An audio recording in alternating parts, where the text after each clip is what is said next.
Welcome to Market Masters. I'm Alex, and with me, as always, is my endlessly curious co-host, Rowan. Hey everyone! I'm particularly excited about today's episode, Alex. We're diving into something that's been catching a lot of headlines lately. That's right. Today, we're exploring the fascinating world of precious metals investing through the lens of someone who's seen it all. For 50 years, Rick Rule has been navigating the ups and downs of resource markets, and his insights couldn't be more relevant than they are right now. 50 years, that's an incredible amount of experience. And from what I understand, he's challenging quite a few conventional ideas about investing, right? Absolutely. While most financial advisors suggest keeping precious metals to a tiny slice of your portfolio, Rule makes a compelling case for why that thinking might be outdated, especially in today's economic climate. I've got to say, with all the talk about inflation and currency concerns, this feels really timely. It sure is. We'll be unpacking Rule's unique approach to resource investing, looking at why he believes we're entering a new bull market in precious metals, and exploring some surprising developments in the silver industry that most investors might have missed. And I hear there's quite a debate about market manipulation too. That's one of the controversial areas we'll definitely be diving into. So stick with us for what promises to be an eye-opening journey through the world of precious metals investing. Let me take you back to the 1970s when Rick Rule first stepped into the resource investing world. It was actually perfect timing, though he probably didn't know it then. The 1970s? Wasn't that when gold prices were going absolutely crazy? Exactly. He started his career right as gold was being unleashed from its fixed price of $35 per ounce. What followed was one of the most dramatic bull markets in precious metals history, with gold eventually reaching $850 per ounce. Wow, that must have been quite the baptism by fire for a new investor. It really was. But here's what's fascinating about Rule's early years. While everyone else was caught up in the gold fever, he was already developing his signature contrarian approach.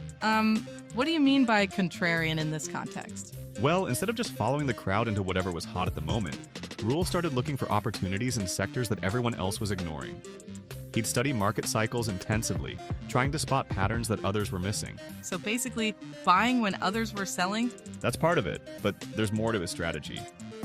Rule developed this fascinating approach where he'd look for what he called quality assets in temporary liquidation. Basically, good companies that were struggling because of market conditions, not because of fundamental problems. That sounds risky, though. I mean, how do you tell the difference between a temporary problem and a permanent one? That's where his deep research came in. Rule would actually go visit mining sites, talk to geologists, and really understand the physical assets these companies owned. He wasn't just looking at stock charts or financial statements. I guess that's where the 50 years of experience really shows. You develop an eye for these things. Exactly. And speaking of experience, one of his most valuable lessons came from watching how different companies handled the brutal bear markets of the 1980s and 90s. Oh, what happened then? The companies that survived and eventually thrived were the ones that maintained strong balance sheets and kept developing their assets even when metal prices were low. Rule often says that's when he learned that bear markets are actually where the real money is made. Really? That seems counterintuitive. It does, but think about it. If you're buying quality assets when nobody wants them, you're positioning yourself for when the market eventually turns. Rule likes to say that you haven't really made money until you've survived at least one complete market cycle. I've heard he has some pretty strong views about management teams too. That's another fascinating aspect of his approach. Rule believes that in resource investing, the quality of the management team is actually more important than the quality of the asset. More important than the actual gold or silver deposits?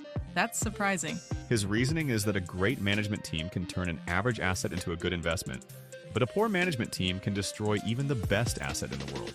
That makes a lot of sense when you put it that way. And here's something really interesting. Rule developed this unique way of evaluating management teams. He'd look at how they handled previous failures, not just their successes. Oh, that's clever. I guess you learn more about people when things go wrong than when everything's going right. Absolutely. And it's this kind of deep, experience-based insight that's shaped his whole investment philosophy. He's seen enough market cycles to know that patience and thorough research are usually more profitable than trying to chase quick gains. Sounds like some hard-earned wisdom there. Indeed. And these early experiences really set the foundation for how he views today's market opportunities, which we'll get into next.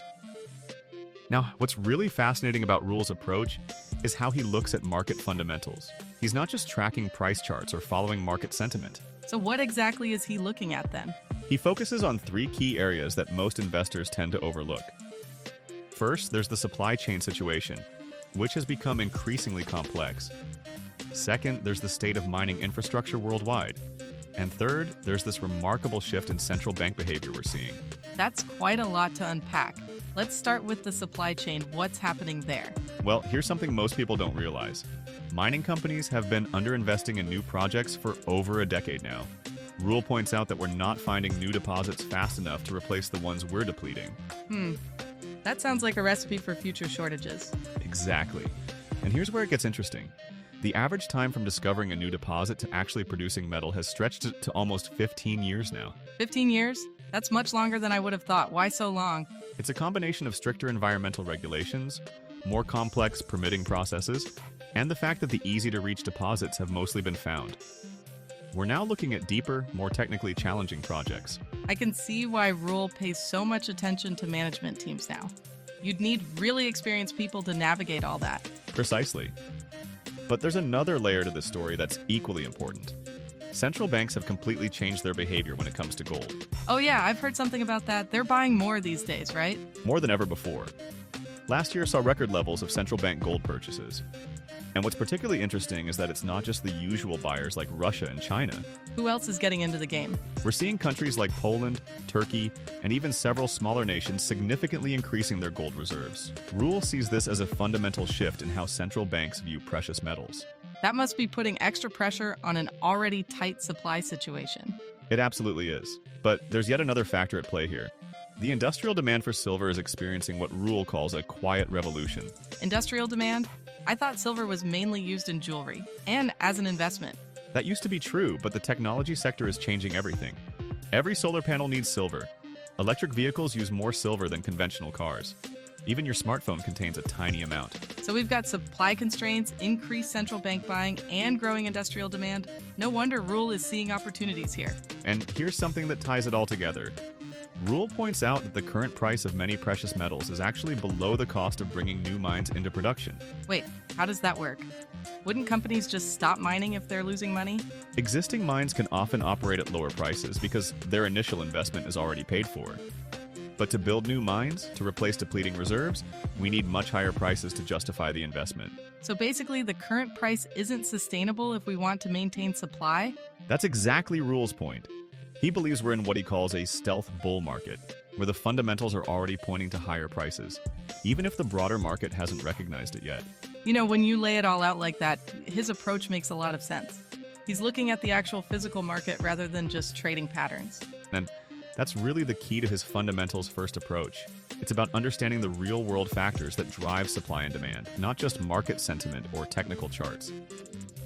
You know, there's a fascinating revolution happening in the silver market that most investors haven't fully grasped yet. The technology sector is completely transforming how we think about silver demand. I know we touched on this briefly, but I'd love to understand more about how exactly technology is changing things. Well, let's look at solar panels as an example. Each solar panel requires about 20 grams of silver, which doesn't sound like much until you consider the scale of solar installations happening globally. 20 grams per panel, and we're installing millions of these things, right? Exactly. But here's what's really interesting. Manufacturers have actually been trying to reduce the amount of silver they use per panel to cut costs, but they've hit what Rule calls a technological wall. What do you mean by a technological wall? They simply can't reduce the silver content any further without significantly impacting the panel's efficiency.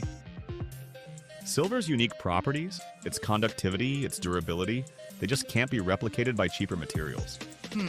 So even as they try to use less silver, the sheer volume of panels being produced means demand keeps growing? Precisely. But solar is just one piece of the puzzle.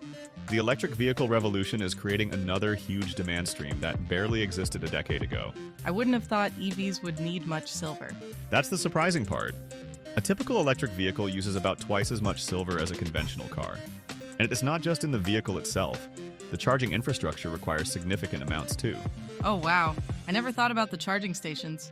And there's another sector that's quietly becoming a major silver consumer: medical technology.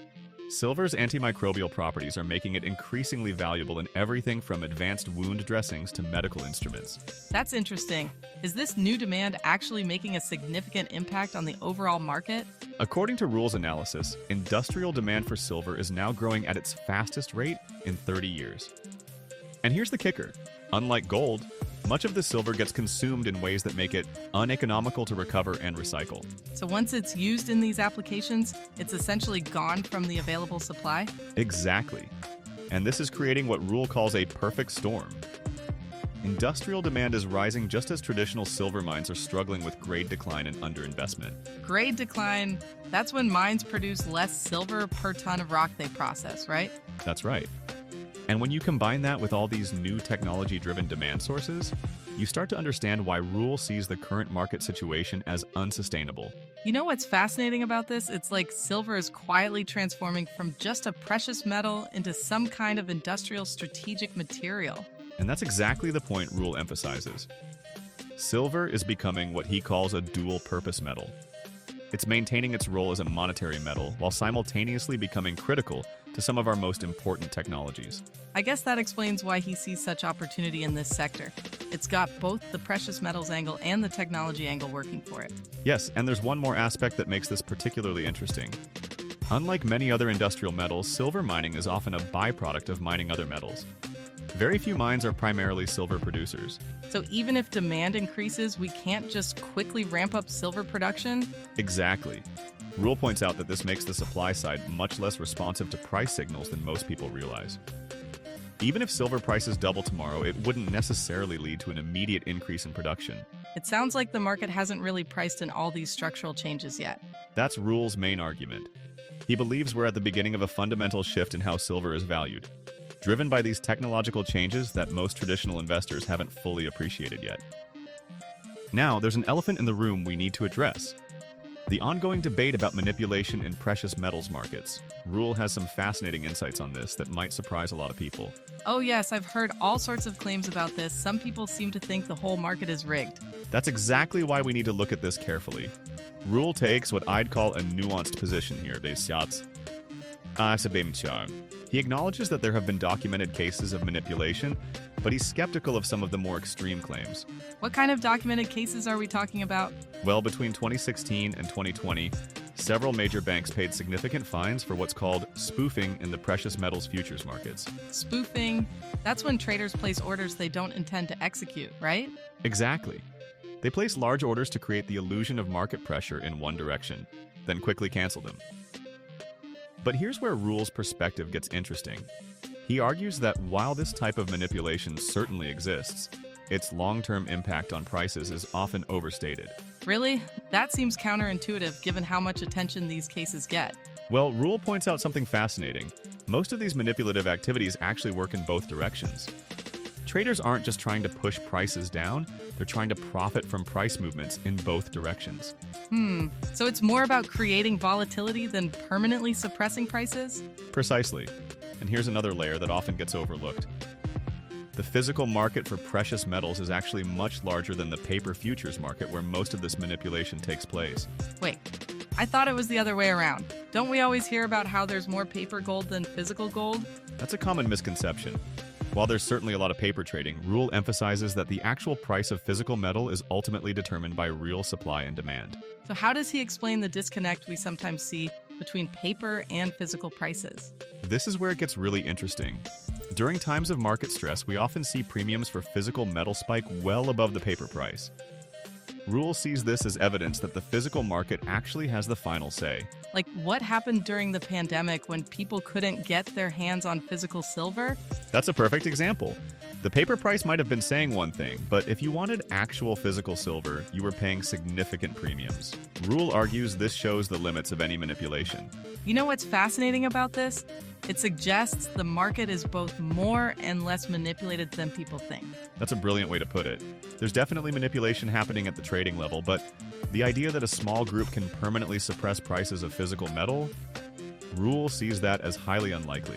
I guess when you think about the sheer size of the global precious metals market, it would take an enormous amount of coordination and capital to actually control prices. And that's not even considering the international nature of these markets.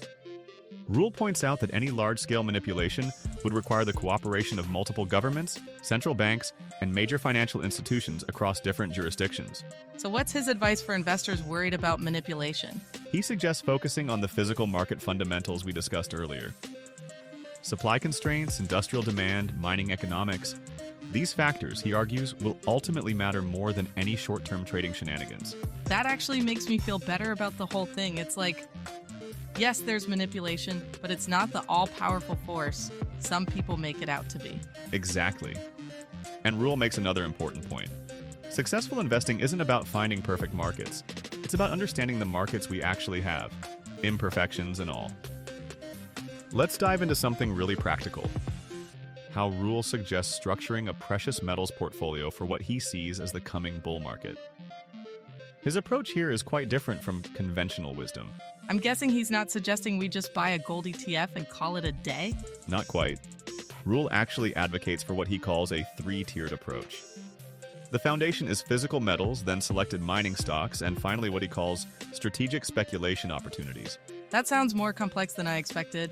How much does he suggest allocating to precious metals overall? This is where he really breaks from tradition.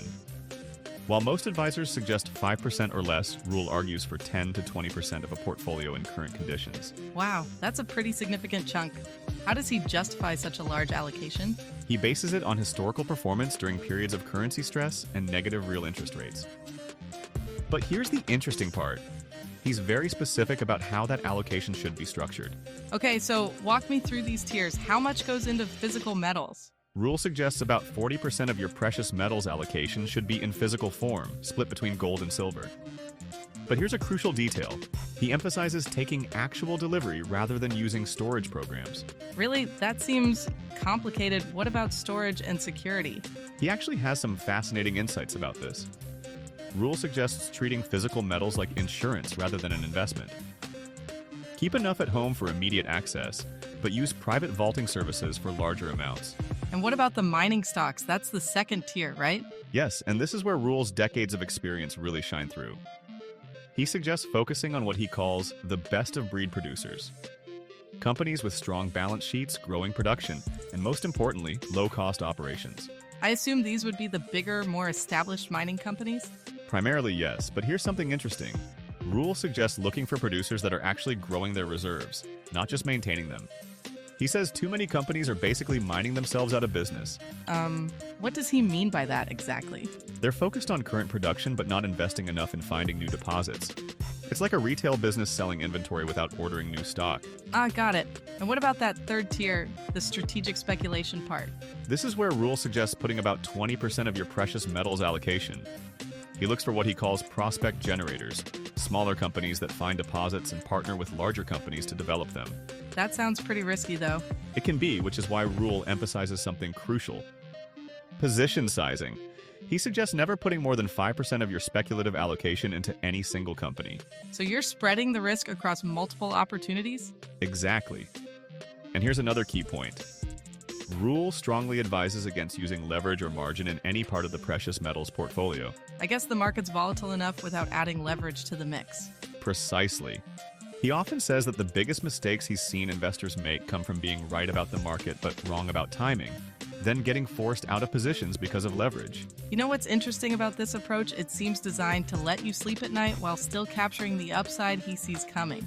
That's exactly right. Rule often emphasizes that the goal isn't to get rich quick, it's to preserve and grow wealth through what he expects to be a multi-year bull market. You know, Rowan, after diving deep into Rick Rule's half-century of market wisdom, what strikes me most is how he combines timeless principles with modern market realities. It's fascinating how he's adapted his approach over the years while keeping those core principles intact. The way he looks at precious metals as both monetary assets and industrial necessities really opened my eyes. And that's really the key takeaway here. We're not just talking about traditional safe haven assets anymore. The convergence of new industrial demands, especially in green technology with traditional monetary roles, is creating something we haven't seen before. Right? And all this while we're seeing record central bank buying and those supply constraints you mentioned. It's quite a perfect storm brewing.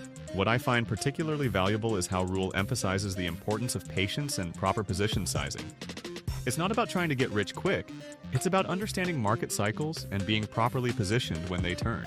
And having the courage to be contrarian when everyone else is running the other way. Exactly. As we wrap up, I think Rule's most powerful message is that successful investing isn't about finding perfect markets or timing everything perfectly. It's about understanding the fundamentals, managing risk intelligently, and being prepared for the opportunities that inevitably come along. And from what we've covered today, it seems like we might be approaching one of those opportunities right now. Indeed. The next few years in precious metals markets should be very interesting to watch.